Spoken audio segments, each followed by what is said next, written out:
Halo semuanya, selamat datang di sesi bedah materi kita kali ini. Hari ini kita bakal langsung masuk dan membongkar logika komputasional di balik penanganan titik data yang hilang. Apalagi buat kalian yang ada di teknik elektro kan? Pernah nggak sih kalian ngelihat sekumpulan titik data terus mikir, gimana ya cara ngubungin titik-titik ini dengan benar tanpa sekedar nebak-nebak doang? Nah, kalian ada di tempat yang tepat. Kita bakal kupas tuntas keajaiban matematika di balik metode numerik ini. Coba bayangin gini, kalian lagi nguji sebuah sirkuit atau lagi mantau sensor. Tiba-tiba sensornya drop, kehilangan sinyal selama sepersekian detik dan ninggalin celah kosong di data pengukuran kalian. Pertanyaannya, gimana coba seorang insinyur bisa secara matematis memprediksi kelakuan sistem di celah kosong itu? Kan kita nggak mungkin ngulang eksperimen terus-terusan ya kan? Kita butuh cara yang benar-benar presisi buat memprediksi data yang hilang tadi. Nah, buat ngejawab pertanyaan itu, ini dia agenda kita hari ini. Pertama, pengantar interpolasi data, terus kita lanjut ke duel Newton versus Lagrange. Ketiga, gimana cara menghindari fenomena Range. Keempat, kita bahas solusi spline kubik. Kelima, logika MATLAB untuk case 2. Dan terakhir, penerapannya di teknik elektro. Oke, bagian pertama, pengantar interpolasi data. Mari kita lihat kenapa pencocokan kurva pada data diskret itu jadi tulang punggungnya metode numerik. Ada dasarnya, interpolasi itu simpel banget. Ini tuh semacam alat komputasi yang ngemungkinin kita ngebangun sebuah jembatan yang kokoh untuk ngehubungin data-data yang udah kita punya.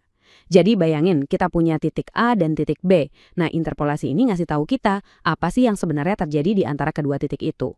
Tapi ya gitu, cara kita ngebangun jembatannya bisa macam-macam. Dan disinilah insting engineering kita benar-benar diuji. Lanjut ke bagian 2, Newton versus Lagrange. Kita bakal lihat pertarungan antara dua filosofi interpolasi polinomial klasik ini. Oke, di satu sudut kita punya Lagrange. Secara visual, rumusnya emang kelihatan elegan banget. Idenya tuh kayak sebuah cetak biru arsitektur yang sangat kaku. Emang indah sih, bisa langsung mencakup semua data sekaligus, tapi susahnya minta ampun kalau mau diubah. Nah, di sudut lawannya ada Newton. Newton ini pendekatannya beda. Dia lebih mirip kayak mainan balok Lego yang adaptif banget. Pakai konsep yang namanya selisih terbagi atau divided differences. Nah, gambar ini nampilin dengan jelas masalah utama dari si Lagrange ini. Kalau kalian perhatiin persamaannya, pas kalian mau nambahin cuma satu aja nih titik data baru, misalnya nih dapat pembacaan sensor tambahan, kalian tuh nggak bisa sekedar nambahin komponen baru gitu aja. Nggak bisa. Kalian harus dengan susah payah ngitung ulang semua suku polinomialnya bener-bener dari nol. Wah, kalau dari kacamata komputasi, ini nyiksa CPU banget, apalagi kalau datanya raksasa. Asli, nggak praktis sama sekali. Sekarang coba bandingin sama metode Newton. Poin paling krusial di sini tuh soal fleksibilitas. Kalau kalian pakai tabel selisih terbagi Newton, terus ada data baru masuk, kalian cuma butuh ngitung selisih yang baru itu aja, terus tinggal disambungin ke ujung polinomial yang udah ada. Jadi kerjaan lama kalian nggak kebuang sia-sia. Ditambah lagi, karena dia pakai perkalian bersarang, ini hemat waktu dan tenaga komputasi banget. Jelas jauh lebih efisien buat memproses data sensor kita yang jumlahnya bakal terus bertambah. Masuk ke bagian 3, menghindari fenomena Runge. Tiap metode pasti punya kelemahan, dan sekarang kita bakal lihat apa jadinya kalau metode polinomial standar ini kita paksa kerja sampai ke batas maksimalnya.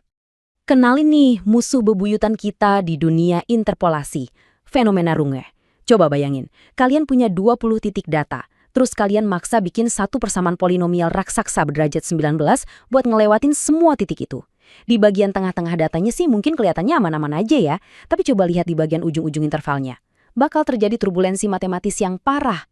Kurvanya bakal berayun naik turun secara ekstrim dan liar banget, yang pastinya bikin error estimasi kita jadi membengkak luar biasa. Kayak kutipan yang kita ambil langsung dari sumber materinya ini, maksain satu persamaan raksasa buat nyapu bersih semua titik data, itu bahaya banget buat aplikasi engineering manapun. Nggak disaranin deh pokoknya, karena hasilnya pasti ngaco. Jadi pertanyaannya, kalau kita nggak boleh pakai satu polinomial derajat tinggi yang gede, terus kita harus pakai apa dong? Masuk ke bagian 4, solusi spline kubik. Disinilah sang pahlawan metode numerik kita muncul buat nyelamatin kita dari malapetaka fenomena Runge tadi. Bayangin gini, daripada pakai satu tongkat kaku yang dipaksa melengkung lewatin semua titik, gimana kalau kita pakai semacam pita ukur yang elastis aja? Kalau kita pakai analogi mekanis, spline kubik natural itu ibarat balok elastis tipis yang disematkan dengan super mulus ke setiap titik data individu kita yang biasa kita sebut sebagai simpul atau knots. Balok ini bakal melengkung secara natural dari satu simpul ke simpul lainnya tanpa ada osilasi kaku yang bikin pusing tadi. Rahasia dapur dari spline kubik ini sebenarnya ada di cara dia merangkai polinomial berderajat rendah, yaitu polinomial pangkat 3 atau kubik, yang beda-beda di setiap interval antar titik. Nah, biar potongannya nggak kelihatan patah-patah, kita kasih 3 aturan ketat di setiap simpulnya. Pertama, nilai fungsinya harus persis sama. Kedua, turunan pertamanya alias kemiringan itu harus nyambung. Dan ketiga, turunan keduanya atau kelengkungannya juga harus kontinu. Aturan-aturan ini yang mastiin semua potongan kurva tadi direkatkan dengan sempurna dan mulus banget. Biar lebih kebayang, yuk kita lihat buktinya. Di sebelah kiri yang dapat jempol ke bawah, kelihatan banget kacaunya fenomena rungi. Polinomial derajat tinggi yang nggak stabil dan berayun kemana-mana. Nah, coba lihat yang di sebelah kanan, yang dapat jempol ke atas. Itu adalah hasil kerjanya spline kubik. Kelihatan banget kan stabilnya, halus dan benar-benar merepresentasikan kelakuan asli datanya tanpa ada loncatan-loncatan aneh di ujung-ujungnya. Keren kan? Oke, bagian 5. Logika MATLAB untuk case 2. Udah cukup ngomongin teori, sekarang kita masuk ke gimana cara nulis kode programnya buat nyelesain tugas case 2 bagian 1 kalian. Ini dia peta jalan logis atau pseudocode buat program MATLAB kalian. Langkah pertama tuh selalu tentang masukin array data X dan Y kalian. Kedua, kalau kalian milih jalur Newton, kalian harus bikin looping buat ngitung tabel selisih terbaginya. Tapi kalau kalian pakai spline, kalian harus ngitung koefisien tiap intervalnya. Terus langkah ketiga, ini nih jantungnya case 2. Nyusun sistem persamaan tadi jadi sebuah matriks tridiagonal. Dan langkah terakhir, tinggal suruh komputernya nyelesain matriks itu buat ngasilin kurva interpolasinya. Gampang kan? Nah, buat kalian yang mungkin lagi siap-siap begadang coding malam ini, aku punya beberapa tips nih. Pertama, hati-hati banget sama logika loop pas bikin tabel Newton. Jangan sampai off by 1. Kedua, buat yang pakai spline, ingat ya, kalian punya n-1 persamaan kubik untuk n titik data. Dan ini yang paling penting.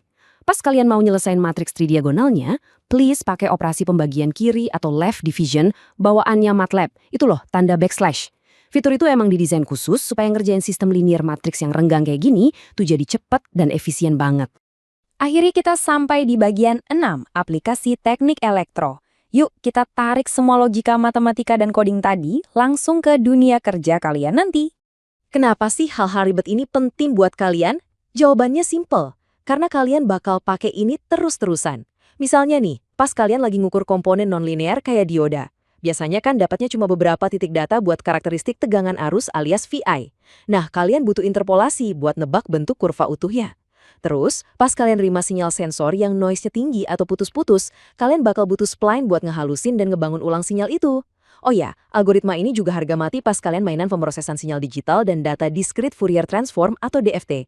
Singkatnya, interpolasi itu kunci utama kalian buat dapetin akurasi tingkat tinggi dari hardware kalian. Nah, semua ini ngebawa kita ke satu pemikiran terakhir. Kalau metode spline atau Newton ini, asalkan di-coding dengan benar di MATLAB ya, bisa ngebangun ulang sinyal yang rusak dengan akurasi yang sedemikian presisinya. Pertanyaannya adalah, sebagai seorang engineer, sejauh mana sih kalian bakal ngemurniin kepercayaan kalian pada simulasi matematika dibandingkan dengan hasil pengukuran hardware fisik di lapangan? Di mana batas antara realita fisik dan kehebatan komputasi buatan kita? Aku harap bedah materi kali ini bisa ngasih kalian amunisi buat mulai mikirin jawaban itu. Selamat bereksperimen dengan kode MATLAB kalian, dan sampai jumpa di sesi bedah materi selanjutnya.